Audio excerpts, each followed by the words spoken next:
मित्रों नमो नमः। ऐसा लगता है कि ये पूरा 2-3 महीना लोकतांत्रिक विश्व में चुनावों का महीना है। अभी भारत में चुनाव गुजरे हैं, इसके पहले यूरोपियन यूनियन का चुनाव हुआ था, फिर ब्रिटेन में चुनाव हुआ और अभी हाल फिलहाल में फ्रांस में चुनाव हुआ है। नवंबर के माह में अमेरिका में राष्ट्रपति का चुनाव है, जैसा कि पूरी दुनिया उसकी प्रतीक्षा कर रही है कि कौन जीतता है, बाइडेन जीतते हैं कि ट्रंप जीतते हैं। हालांकि वो बात की बात है, लेकिन जो वर्तमान में जो हमारे समक्ष एक ज्वलंत मुद्दा है, फ्रांस में हुआ चुनाव और उसके चुनाव परिणाम में क्या हुआ, कौन सी पार्टी जीती और उसके बाद जो वहाँ पे हो रहा है वह एक चिंतनीय विषय है। जैसा हम जानते हैं कि फ्रांस में भी संसदीय चुनाव हुए और हमें जानते हैं कि फ्रांस में 3 मुख्य पार्टियां हैं, जो कि एक वामपंथी गठबंधन है जिसका नाम न्यू पॉपुलर फ्रंट है, दूसरा मैक्रों के नियंत्रण वाली रेनेसा है और तीसरा एक दक्षिणपंथी पार्टी मरीन ले पेन के नेतृत्व की नेशनल रैली है। वर्तमान चुनाव में हम देखते हैं कि वामपंथी गठबंधन न्यू पॉपुलर फ्रंट को बढ़त मिलती है और जैसे ही वहाँ पर न्यू पॉपुलर फ्रंट को बढ़त मिलती हुई दिखी, हम देखते हैं कि पूरा फ्रांस आगजनी से जलने लगता है। वामपंथियों ने जगह जगह फ्रांस में लूट पाट, हिंसा, आगजनी और तोड़फोड़ कर दी।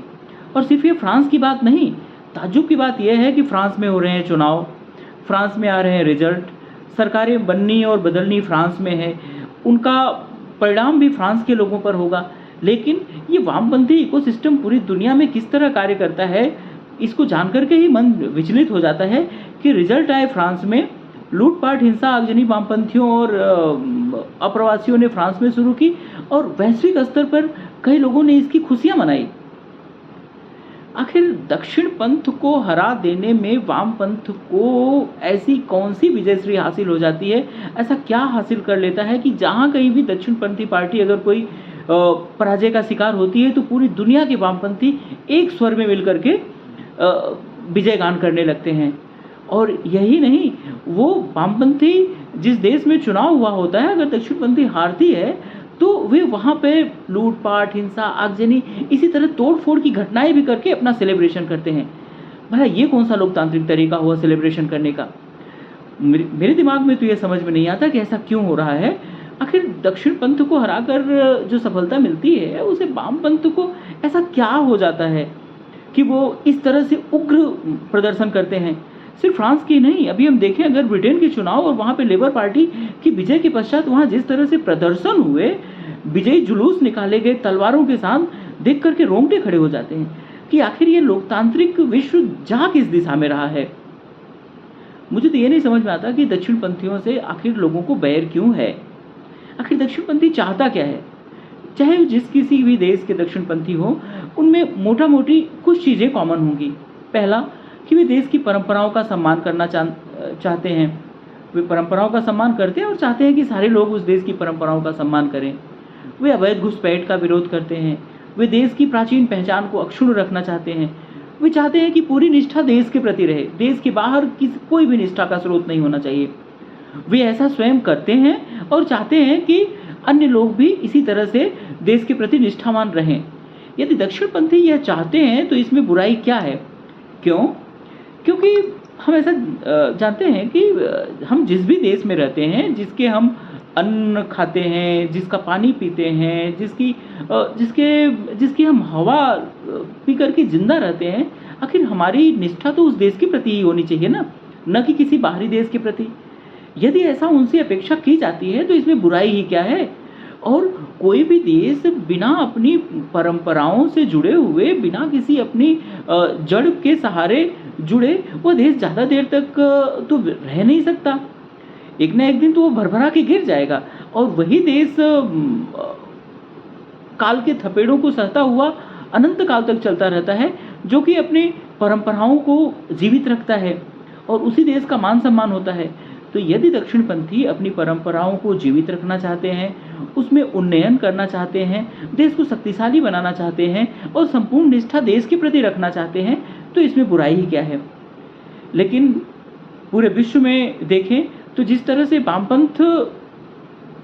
वामपंथी सत्ता के स्रोत तो कमजोर हो गए हैं, लेकिन वे धीरे धीरे करके एकेडमिया के माध्यम से पुनः अपनी पकड़ विश्व में फैला रहे हैं। और यूरोप में तो, फ्रांस में तो देखो तो फ्रांस में वामपंथियों और अप्रवासियों ने जिस तरह से वहाँ तांडव मचाया हुआ है, ये देख करके तो सर चकरा जाता है। निश्चित रूप से इसके नियंत्रण के लिए पूरी दुनिया को कुछ न कुछ सोचना पड़ेगा, और जिस देश में भी ऐसा हो रहा है उस देश को कुछ न कुछ कठोर कदम उठाने पड़ेंगे। ये मानवता, ह्यूमन राइट, इनकी आड़ ले करके किसी भी व्यक्ति को देश का कानून हाथ में लेने की इजाज़त नहीं दी जा सकती, और यह किसी भी सभ्य समाज के लिए अच्छा नहीं है। कोई भी देश जो आगे बढ़ना चाहता है, जो अपनी जनता को आगे बढ़ाना चाहता है, उनकी सुख शांति और समृद्धि के लिए कार्य करना चाहता है, उस देश के लिए परमावश्यक है कि वहाँ का लॉ एंड ऑर्डर मजबूत रहे। और लॉ एंड ऑर्डर को अगर इस तरह से कमज़ोर किया जाएगा तो वह देश स्वयं भी कमज़ोर हो जाएगा। उसके कमज़ोर होने के लिए बस कुछ गिनती के पल, वर्ष या महीने बस बाकी हैं। तो निश्चित रूप से इसके प्रति सजग हो जाने की आवश्यकता है। एक दूसरी घटना जिसके विषय में आज मैं चर्चा करना चाहूँगा वह है भारत और रूस शिखर सम्मेलन के बारे में। जैसा कि हम जानते हैं कि रूस भारत का time tested all weather friend है। भारत और रूस में शिखर सम्मेलन की शुरुआत वर्ष 2000 में होती है, जब पुतिन का भारत आगमन होता है। उस समय भारत में वाजपेयी जी की सरकार थी, और तब से दोनों देशों ने तय किया कि बारी बारी से वे एक दूसरे के देश में जाएंगे और शिखर सम्मेलन होगा। शायद यह एक अनूठा प्रयोग था भारत और रसिया के बीच में। अंतिम शिखर सम्मेलन 21वां शिखर सम्मेलन 2021 में हुआ। उसके पश्चात भारत और रूस का कोई शिखर सम्मेलन नहीं हुआ, क्योंकि परिस्थितियां कुछ ऐसी बनी। उस बीच कोरोना आ गया, फिर यूक्रेन युद्ध शुरुआत हो गया, तो उसके बीच ये शिखर सम्मेलन का दौर बंद सा हो गया, ठप सा हो गया। लेकिन उसमें पुनर्जीवन पुनः फूंका गया है मोदी जी द्वारा रूस में जाने के पश्चात। प्रधानमंत्री की शपथ लेने के पश्चात अपना प्रथम आधिकारिक विदेशी दौरा रसिया का करते हैं, और इस समय प्रधानमंत्री जी रसिया में हैं और वहाँ पे भारत और रूस 22वें शिखर सम्मेलन में भाग लेने के लिए गए हुए हैं। यह दौरा एक मायने में बहुत ही महत्वपूर्ण है, क्योंकि हम जानते हैं कि अभी भी विश्व एकदम से दो ध्रुवों में बटा हुआ दिखाई दे रहा है। रूस यूक्रेन युद्ध चल रहा है, इजराइल हमास युद्ध चल रहा है, चारों तरफ टर्मोइल जैसी स्थिति है। रूस और यूक्रेन युद्ध में हम देखते हैं कि दुनिया दो पक्षों में बटी हुई दिख रही है। एक जो यूक्रेन के पक्ष में है, दूसरी जो रसिया के पक्ष में है। पूरा का पूरा पश्चिम America, Canada, Japan, Australia, Korea इत्यादि रूस के पक्ष में है।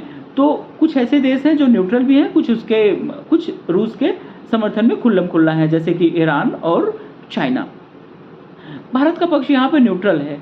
भारत किसी का पक्ष नहीं ले रहा है, लेकिन वह खुले तौर पे रूस की निंदा भी नहीं कर रहा है। लेकिन भारत यह कह चुका है, और रूसी राष्ट्रपति पुतिन के सामने भी कह चुका है कि this is not the era of war. Peace होना चाहिए, लेकिन पीस दोनों देशों के मान सम्मान को बरकरार रखते हुए, दोनों देशों की आशंकाओं को एड्रेस करते हुए होना चाहिए।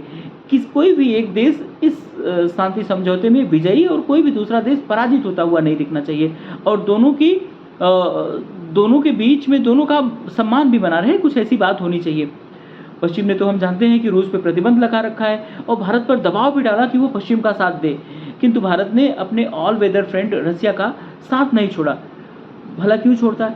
क्योंकि रसिया ही एकमात्र ऐसा देश है दुनिया का जिसने भारत का हर परिस्थिति में और हर समय साथ दिया हो, चाहे वो 1971 का युद्ध हो या भारत द्वारा परमाणु विस्फोट किया जाना हो। जब दुनिया ने भारत पर प्रतिबंध लगा दिए थे, उस समय रसिया ने भारत का साथ दिया। हम जानते हैं कि पाकिस्तान में डिक्टेटरशिप शुरुआत से चली आ रही है, लेकिन पश्चिम और अमेरिका हमेशा भारत के विरुद्ध पाकिस्तान का साथ देते रहे। वो उसे एक स्ट्रेटजिक टूल के तौर पर प्रयोग में लाते रहे, जबकि भारत का साथ हमेशा हर वक्त रसिया ने दिया। जब भी कभी भारत को आवश्यकता पड़ी तो रूस भारत के साथ डटा रहा। रूस ने भारत के पक्ष में वीटो किया, रूस भारत के पक्ष में हमेशा कश्मीर के मुद्दे पर बोलता रहा। रूस भारत को P5 पावरफुल 5 जिसे हम सिक्योरिटी काउंसिल के 5 अस्थायी सदस्यों के रूप में जानते हैं, उसमें भारत के प्रवेश का हमेशा समर्थन करता है। तो कुल मिला जुला करके जो भी ऐसी परिस्थिति बनती है जो भारत के पक्ष में होती है, जहाँ पर पूरी दुनिया भी अगर भारत के विरोध में खड़ी हो जाए, तो रूस हमारे साथ खड़ा रहता है, रूस भारत का पक्ष लेता है। ऐसे में हम जानते हैं कि यह प्रैग्मेटिक भी है, यह व्यवहारिक भी है कि भारत रूस के पक्ष में चले। यद्यपि भारत के ऊपर ये आरोप लगते हैं कि भारत रसिया यूक्रेन युद्ध में रूस को फाइनेंस कर रहा है, लेकिन ऐसी बात नहीं है। हम जानते हैं कि न केवल पश्चिमी देश बल्कि अमेरिका भी रूस से गैस और पेट्रोल इत्यादि का आयात तो कर ही रहा है, कुछ चीज़ों का आयात कर ही रहा है। तो ऐसा नहीं है कि भारत ही बस रसिया से तेल का आयात बढ़ा करके रसिया के युद्ध में उसकी सहायता कर रहा है, ऐसा नहीं है। भारत ने यहाँ पर अपना हित देखा, क्योंकि रसिया उसे युद्ध की स्थिति में जब रसिया के ऊपर प्रतिबंध लगा और पश्चिमी देशों से उसका व्यापार प्रतिबंधित हुआ, तो उसने व्यापार के नए दरवाजे खोलने शुरू किए और नए नए बाजारों की तलाश की। उसने, चूंकि हम जानते हैं कि रसिया के पास क्रूड ऑयल का अथाह भंडार है, तो उसने सस्ते दर पर रिबेट पे भारत को क्रूड ऑयल उपलब्ध कराने की बात की। और भारत के लिए भी अच्छा मौका लगा कि जब क्रूड ऑयल का दाम दुनिया भर में चल रहे युद्धों की वजह से बढ़ने लगा था, तो भारत के लिए भी ये प्रैग्मेटिक लगा कि भारत रसिया से कम कीमत पर क्रूड ऑयल खरीदे और अपने यहाँ रिफाइन करके अपने लोगों को सस्ते पर पेट्रोल और डीजल उपलब्ध कराए। तो भारत ने एक प्रैग्मेटिक स्टेप लिया। भारत ने पश्चिमी देशों और अमेरिका का साथ देना मुनासिब नहीं समझा। क्यों? क्योंकि यह भारत के हित में नहीं था। हम किसी भी देश का साथ या किसी भी देश का विरोध किसी दूसरे देश की कीमत पे तो नहीं कर सकते। विदेश नीति का यह प्रथम फलसफा होना चाहिए कि नेशन फर्स्ट, और भारत इस समय नेशनल इंटरेस्ट फर्स्ट की पॉलिसी पे ही चल रहा है, जो भारत के लिए फलदायी भी साबित हो रही है। और पूरी दुनिया के देश ये जान गए हैं कि भारत नेशनल इंटरेस्ट को प्रायोरिटी पे लेकर के चल रहा है, तो इसलिए अब धीरे धीरे लोग भारत के स्टैंड को समझ भी रहे हैं। और चूंकि अब भारत की स्थिति भी ऐसी है, हम दुनिया की 5वीं शक्तिशाली अर्थव्यवस्था बन गए हैं और हम दुनिया पे अब उस तरह से निर्भर नहीं है कि हमें खाने के लाले पड़े हुए हैं और हमें अमेरिका से गेहूं आयात करना पड़ेगा, जो कि सड़ा हुआ गेहूं हमारे लोगों को खाने के लिए भेज देगा। तो हम खाद्यान्न आत्मनिर्भरता पे आ गए हैं। अर्थव्यवस्था हमारी दुनिया की सबसे तीव्र गति से बढ़ने वाली अर्थव्यवस्था हो गई है। परचेजिंग पावर पार्टी के पैरिटी के आधार पर हम ऑलरेडी दुनिया में तीसरे स्थान पर हैं। हमने ब्रिटेन को पछाड़ करके 5वां स्थान हासिल कर लिया है और जल्दी हम 2027 तक तीसरे स्थान पर भी आ जाएंगे और 2047 तक हमारी यह मंशा है कि हम एक विकसित देश बन जाएं।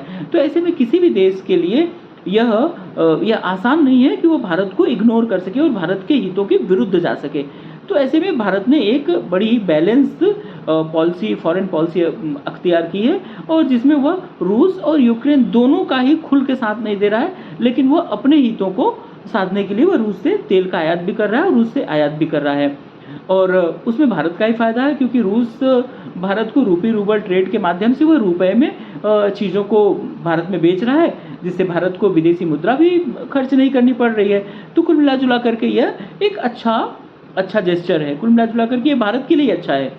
अब आते हैं, अगर हम प्रधानमंत्री के वर्तमान दौरे पे आए, तो रसिया ने प्रधानमंत्री मोदी जी को इतना ग्रैंड वेलकम दिया है कि पूरी दुनिया की आंखें फटी की फटी रह गई। मॉस्को एयरपोर्ट पे जो ही प्रधानमंत्री मोदी जी का विमान लैंड करता है, तो रसिया के प्रथम उप प्रधानमंत्री श्री डेनिस मोंटुरोव उनका स्वागत करते हैं और वहाँ से कार में ले जा करके उनके होटल तक उनको छोड़ते हैं।